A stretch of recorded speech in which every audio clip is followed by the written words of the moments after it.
भाइयों एवं बहनों, जय हिंद। एक फौजी रहा हूं, देश प्रेमी और निष्ठावान रहा हूं, वफादार रहा हूं, ईमानदार रहा हूं। देश की सेवा करने के बाद अब अपनी जन्मभूमि बेगूसराय की सेवा में तत्पर हूं। सबसे पहले मैं कुछ बातों को याद दिलाना चाहूंगा जो भारतीय जनता पार्टी के द्वारा ही दी गई थी।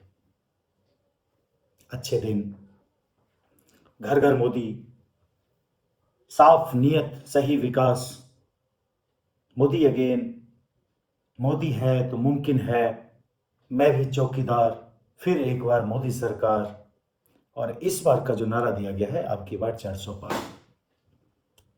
ठीक है, मुझे कोई दिक्कत नहीं है, परंतु मुझे शिकायत है। शिकायत अपने बेगूसराय के सांसद से है, और एक सांसद से नहीं, पिछले 20 साल के 4 सांसदों से है। इन चुनावी नारों से मेरे बेगूसराय को क्या मिला? कुछ भी। इंफ्रास्ट्रक्चर में अगर भोजन, वस्त्र, आवास की बात हो तो बेगूसराय की जनता किसी नेता या नीति के मोहताज नहीं, क्योंकि यह गंगा का बेल्ट है और गंगा के क्षेत्र में खाने की, पीने के पानी की कोई कमी नहीं होती है। इसी कारण यहाँ की आबादी इतनी सघन है। मैं जिस इंफ्रास्ट्रक्चर की बात करूंगा वो रिलेटेड है सड़क से, सुरक्षा से, स्वास्थ्य से, शिक्षा से। पूरे देश में सड़कों का जाल बिछ गया है। एनएचएआई की सड़कें 6 लेन, 4 लेन, फ्लाईओवर, अंडरपास, ओवरपास, एक्सप्रेसवे, हर तरह की चीजें अभी बन चुकी हैं। क्या वजह है कि बेगूसराय को इससे अछूता छोड़ा गया? क्या वजह है कि पटना से लेकर पूर्णिया तक नेशनल हाईवे सही नहीं बन सका? और मैं 1 साल की बात नहीं कर रहा हूं, पिछले मैं 20 सालों की बात कर रहा हूं। हर साल एक ही चीज सुनाई देता है, किसी न किसी के द्वारा बोला जाता है अगले साल ये सड़क पूरा हो जाएगा, वो पुल पूरा हो जाएगा। कमाल की बात। अगर आप झारखंड में और बिहार के बॉर्डर को देख लें, बरही से स्टार्ट हुआ, जो 2021 में स्टार्ट हुआ सड़क योजना, 1.5 साल के अंतराल में बख्तियारपुर तक जुड़ गया। मतलब रांची से पटना 1.5 साल के अंदर में अगर सड़क मार्ग से जोड़ा जा सकता है, जिसमें भी घाटी भी है और सैकड़ों पुल पुलिया भी है, क्या वजह है कि पटना से लेकर पूर्णिया तक नहीं जोड़ा जा सकता है? किसको दोष दूं? हम अपने सांसद को दोष दे रहे हैं, हम अपने लीडर कर रहा हूं पूरे देश की योजनाओं से, जहां एक तरफ स्पीड इतनी हाई और दूसरी तरफ बात करें कि एक तरफ जहां ढेरों सारे अस्पताल खुल रहे हैं पूरे देश में, और बिहार में भी जहां पे एम्स भी खुल रहे हैं, और तरफ कई तरह के अस्पताल खुल रहे हैं। बेगूसराय अस्पताल विहीन। 21 लाख की आबादी है यहाँ के वोटरों की, सिर्फ वोटरों की बात कर रहा हूं मैं, बच्चों की बात भी नहीं कर रहा। और एक सदर अस्पताल है, उसकी भी हालत ढीली। आप अगर जो शिक्षा की बात करें तो जो हायर एजुकेशन से स्टार्ट करेंगे, जो कॉलेज मौजूद थे, जेडी कॉलेज, कोऑपरेटिव कॉलेज, महिला कॉलेज, सब बंद होने की कगार पे है। सिर्फ बच्चे एडमिशन ले रखे हैं। अगर एडमिशन लिए हुए बच्चे एक साथ अगर वहां जुट जाते हैं तो उनके पढ़ने के लिए क्लासरूम की उपलब्धता नहीं है। शिक्षकों की और प्रोफेसर की बात तो दूर की बात करिए। +2 विद्यालय देखिए, यही हालत है। हर जगह सीलन लगा हुआ, पानी पीने का पानी नहीं, चापाकल नहीं, शौचालय है तो व्यवस्था नहीं, सफाई वाले नहीं, स्टाफ की कमी, लैब नहीं, लाइब्रेरी नहीं। भैया, शैक्षिक परिवेश को जीरो बना दिया गया है। और जब हम बोलते हैं, अच्छे दिन की बात करते हैं, तो हम आपको याद दिलाना चाहेंगे, बेगूसराय तो बिहार की औद्योगिक नगरी है। यहां पर जो आईओसी रिफाइनरी है 1964 में कमीशन हो गया था। थर्मल पावर स्टेशन 1962 में कंप्लीट हो गया था, चालू हो गया था। फर्टिलाइजर कॉर्पोरेशन ऑफ इंडिया 1961 में।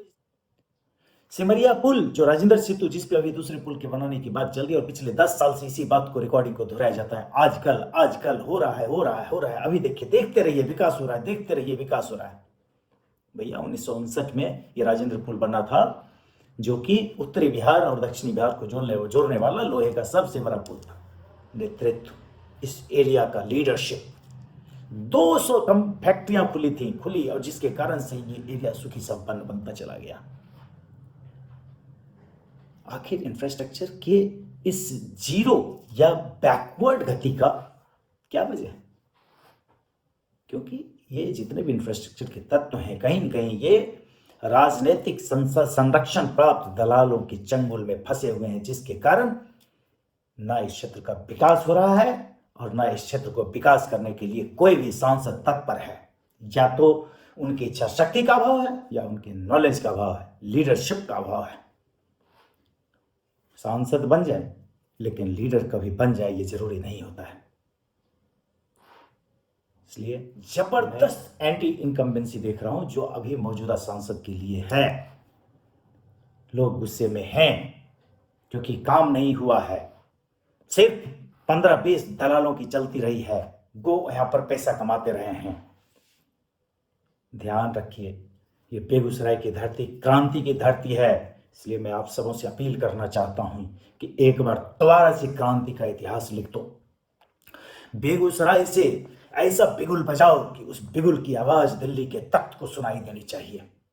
मैं तमाम महिलाओं से, माताओं से, बहनों से, तमाम बुजुर्गों से, युवाओं से, शिक्षकों से, कर्मचारियों से, इंजीनियर से, डॉक्टर से, तमाम श्रमिकों से, मनरेगा मजदूरों से, मकान बनाने वाले प्लम्बर से, कारपेंटर से, मेसन से, खेत में काम करने वाले जितने कामगार हैं उनसे, जो सड़क पर हैं, ट्रक चालकों से, बस कंडक्टर से, क्लीनर से, खलासी से, दुकान के सारे स्टाफ से, मैं सभी लोगों से प्रार्थना करना चाहता हूं, अपील करना चाहता हूं, वोट की चोट, आपकी आवाज दिल्ली के तख्त तक पहुंचनी चाहिए और उन तमाम लोगों को महसूस होना चाहिए कि विकास नहीं तो वोट नहीं।